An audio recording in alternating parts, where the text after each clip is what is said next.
हर साल 1 फरवरी को सरकार बजट पेश करती है। 1 फरवरी 2026 को आने वाला बजट यह बताता है कि अगले 1 साल में सरकार पैसा कैसे संभालेगी। बजट का मतलब सीधा सा है, सरकार के पास पैसा कहां से आएगा और वह पैसा कहां खर्च होगा, इसी को बजट कहते हैं।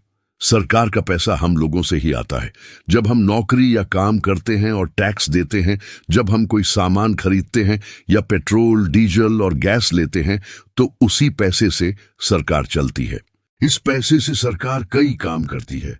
सड़कें और पुल बनते हैं, रेल और बसें चलती हैं, देश की सुरक्षा पर खर्च होता है, अस्पताल चलते हैं, गरीबों को राशन मिलता है और सरकारी कर्मचारियों को तनख्वाह दी जाती है। बजट का असर हमारी रोज की जिंदगी पर पड़ता है। अगर टैक्स बढ़ता है तो खर्च बढ़ जाता है, अगर टैक्स कम होता है तो थोड़ा पैसा बचता है।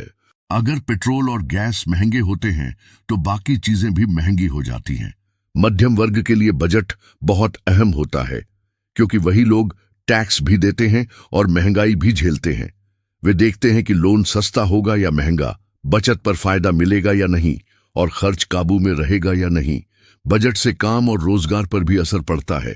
अगर सरकार ज्यादा काम शुरू करती है तो लोगों को नौकरी मिलती है। अगर काम कम होता है तो दिक्कत बढ़ती है। बजट के दिन शेयर बाजार में भी हलचल होती है।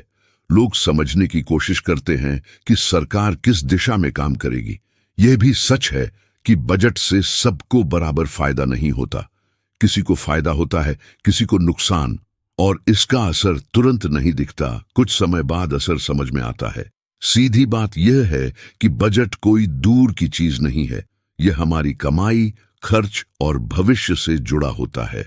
इसलिए 1 फरवरी 2026 का बजट हर आम आदमी के लिए समझना जरूरी है।